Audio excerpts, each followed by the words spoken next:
ওয়ামা খালাকতুল জিন্না ওয়াল ইনসা ইল্লা লিয়াবুদুন।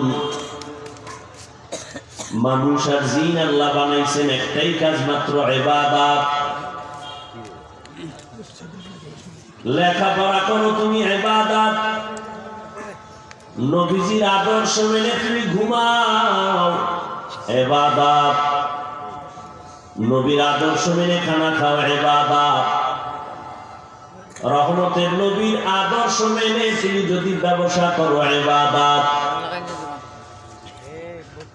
যারা নবীর আদর্শে ব্যবসা করবে তারা কখনো দোকানে লাগবে না, বিক্রি করা মাল ফেরত নেওয়া হয় না। বরং যারা নবীর আদর্শে ব্যবসা করবে তারা লাগবে অবশ্যই বিক্রি করা মাল ফেরত নেওয়া হয়।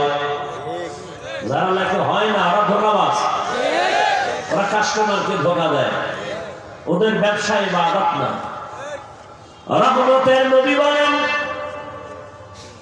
কোন মানুষ যদি মুসিবতে পড়ে মালটা ফিরাইয়া টাকা চায়,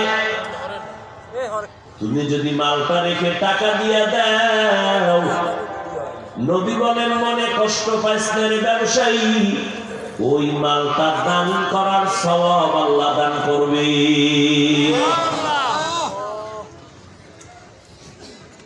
আমি আপনাদেরকে বয়ান করব, হুজুর টুজুর বানাবো এই দিয়েছেন যে আপনারা সব মাওলানা হয়ে যান, আপনারা সব হুজুর হয়ে যান, স্কুল কলেজ ছাইরা সব মাদ্রাসায় যান, এমনটা ভয় পাইতেছেন না? কোনো ভয় নাই। আমি বলবো না স্কুল ছেড়ে দাও হেজব, বরং আমি আপনাদের পরামর্শ দিতে চাই নবীর আদর্শে কেমনে ব্যবসায় থেকে জান্নাত পাবেন।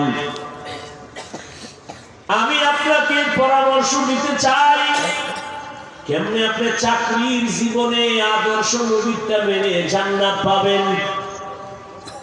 ডাক্তারি ইঞ্জিনিয়ারিং পড়তে গিয়া আদর্শ নবীর মেনে জান্নাতের পথ খোলা পাবেন, এই পরামর্শটা দিতে চাই।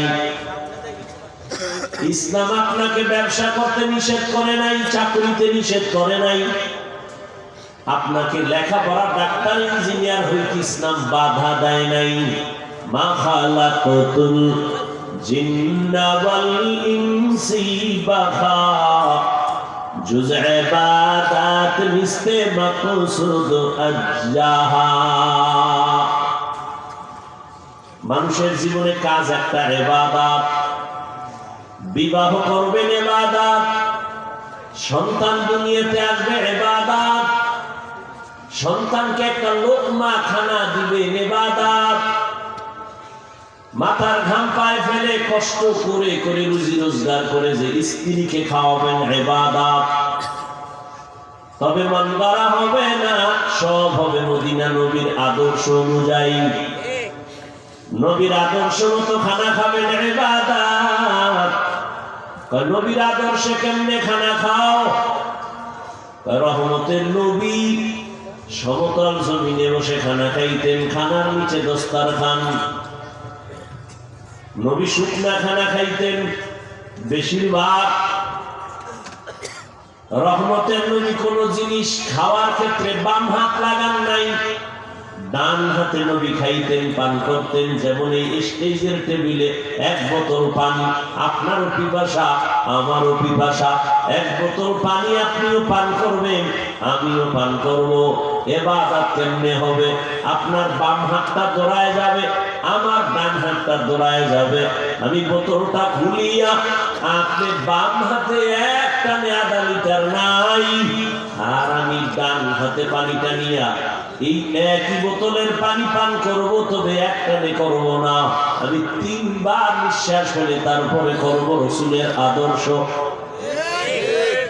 আমার পানি পান করা হলো, আপনারও হলো, কিন্তু আপনারটা ইবাদত হবে না, আমারটা ইবাদত হবে। কেন? রাসূলের আদর্শ।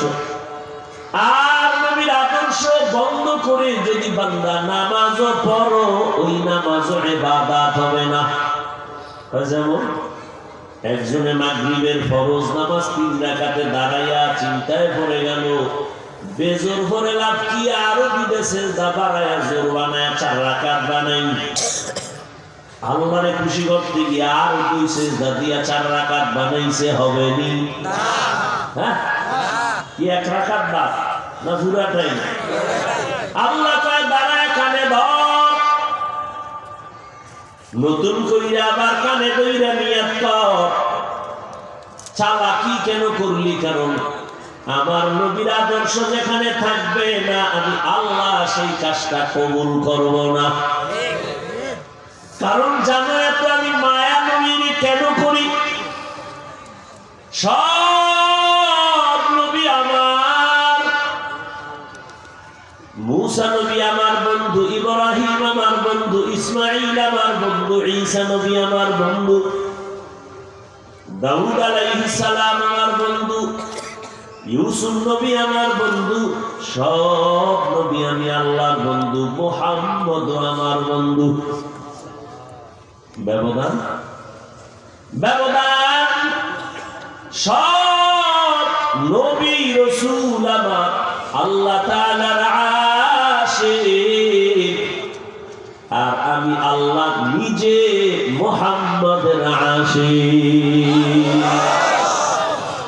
ইমামুল আউয়ালিন আল আখিরিন, বাহরে সাদকা রাহমাতাল লিল আলামিন, সাইয়্যিদুল কাউনাইন খাতমুল মুরসালিন, আখিরামত বুদে ফখরুল আউয়ালিন।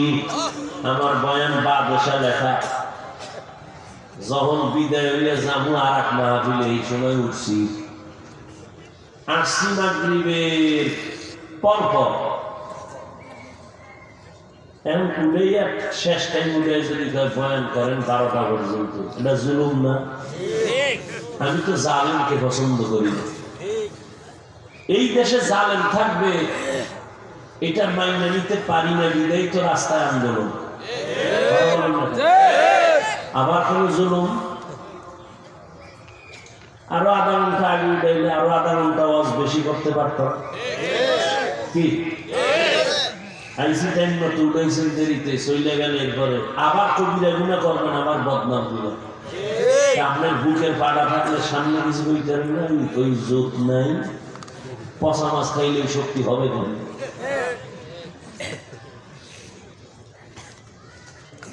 আল্লাহ হেদায়েত দান করুন। বয়ান করছি অল্প টাইম।